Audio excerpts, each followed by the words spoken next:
Hi అండి. ఈరోజు వీడియోలో మేక కాళ్ళ చారు చేస్తున్నాను. దానికోసం 4 కాళ్ళు తీసుకున్నామండి. కాళ్ళు క్లీన్ చేసి పెట్టుకున్నాను. ఈ కర్రీ చేయడానికి కుక్కర్ పెట్టానండి.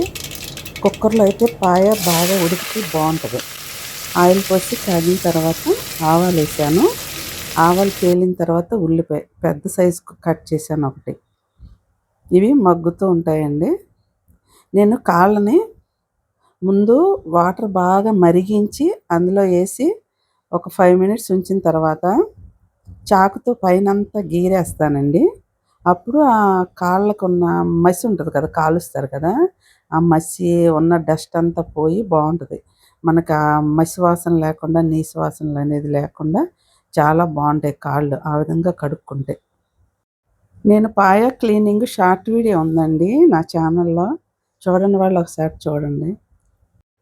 ఇప్పుడు ఈ ఉల్లిపాయ పచ్చిమిర్చి సగం ఫ్రై అయిన తర్వాత అల్లం వెల్లుల్లి పేస్ట్ 1½ స్పూన్ వేసాను. అలాగే పసుపు. ఈ అల్లం వెల్లుల్లి పేస్ట్ కూడా పూర్తిగా పచ్చివాసన పోవాలి. పోయే వరకు అలా సిమ్లో ఫ్రై చేసుకుంటే బాగుంటుంది. అడుగంటకుండా తిప్పుకుంటూ ఉండాలండి. ఇప్పుడు ఇది బాగా పచ్చివాసన పోయిన తర్వాత క్లీన్ చేసి పెట్టుకున్న కాళ్ళని వేసుకోవాలి. ఈ కాళ్ళు అనేవి ఈ అల్లం వెల్లుల్లి పేస్ట్, ఆయిల్ వీటిల్లో బాగా మగ్గించుకోవాలండి సిమ్లో పెట్టుకుని.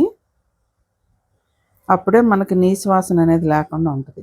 ఇప్పుడు ఈ కాళ్ళకి పట్టేటట్టు సరిపడినంత సాల్ట్ అయితే వేస్తున్నాను. నేను 2 స్పూన్స్ వేసాను. వేసి అది కూడా ఒకసారి తిప్పి మూత పెట్టి మగ్గించుకోవాలి సిమ్లో. అలా మగ్గించకుండా కనుక మనం అన్నీ వేసిన వెంటనే మనం మూత పెట్టేసి వాటర్ పోసేసి మూత పెట్టేసామనుకోండి, ఆ నీచు స్మెల్ అనేది అలాగే ఉండిపోద్ది. అందుకని చెప్పి మనం ఇలా ఫ్రై చేసుకోవటం మాత్రం తప్పకుండా చేసుకోవాలండి. నూనెలో మగ్గించాలి, కుక్కరు మూత పెట్టకుండా, విజిల్ పెట్టకుండా. అలా బాగా మగ్గుతూ ఉన్నప్పుడు కారం, అలాగే ఒక టమాటా అండి, నేను పెద్ద సైజు టమాటా ఒకటే కట్ చేసుకున్నాను. మీకు కావాలనుకుంటే ఒక 2, 3 కూడా వేసుకోవచ్చు, మీరు తినే టేస్ట్ని బట్టి. ఇప్పుడు కారం ఒక 4 స్పూన్స్ అయితే వేసానండి. ఈ కారం కూడా వేసి తిప్పి మరలా సిమ్లో మగ్గించుకోవాలి.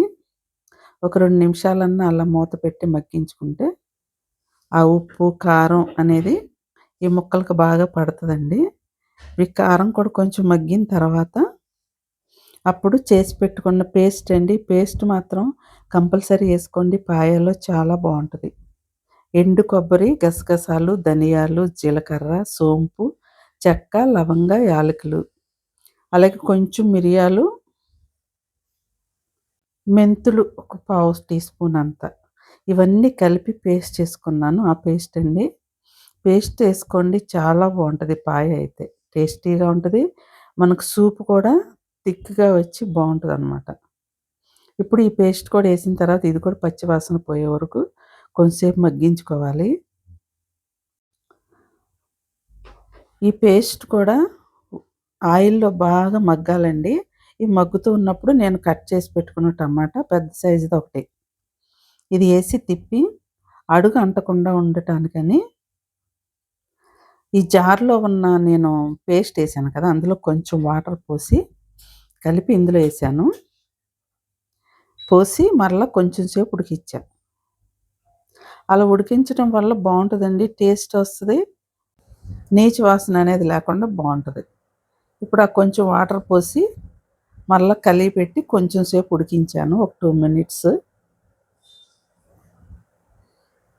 ఇప్పుడు మొత్తం మసాలాలన్నీ పట్టేస్తాయండి పాయకి.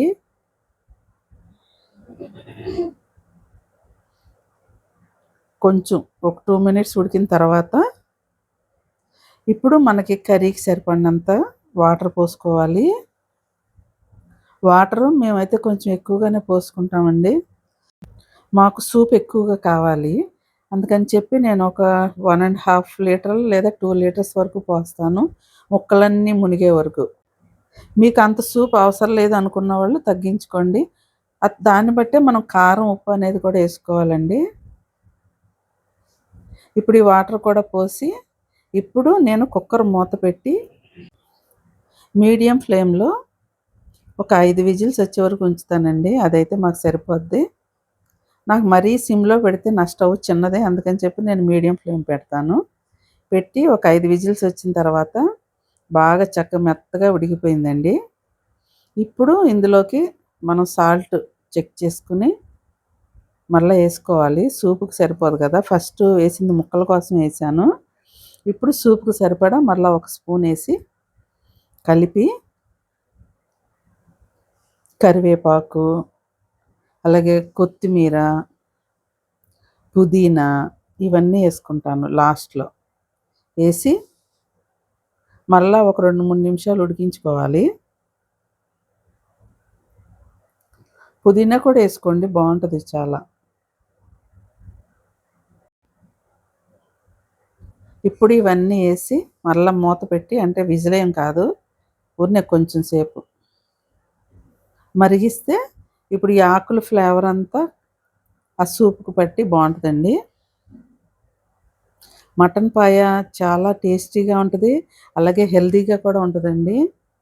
మనకి జలుబు చేసి, జ్వరం వచ్చినప్పుడు తగ్గిన తర్వాత నోరు చాలా బాగోకుండా ఉంటది కదా! అలాంటప్పుడు ఇది తింటే నోటికి చాలా టేస్టీగా ఉంటది. అలాగే మన బాడీలో కొంచెం ఎనర్జీ కూడా ఇస్తదండి ఈ పాయ అనేది. రోటీస్, నాన్స్ లేదంటే అన్నంలోకి దేనిలోకైనా బావుంటది. మేమైతే వైట్ రైస్‌లోకే చేసుకున్నామండి. చాలా టేస్టీగా వచ్చింది. మా ఇంట్లో మా అందరం జ్వరం, జలుబులు తగ్గిన తర్వాత తెచ్చుకొని చేసుకున్నామండి. చాలా బావుంది నోటికైతే. టేస్ట్ అయితే చాలా బాగా కుదిరింది. చూసారుగా మా మటన్ పాయ. నచ్చితే తప్పకుండా ఒక లైక్ కొట్టండి. మీ ఫ్రెండ్స్‌కి, ఫ్యామిలీ మెంబర్స్‌కి షేర్ చేయండి. సబ్స్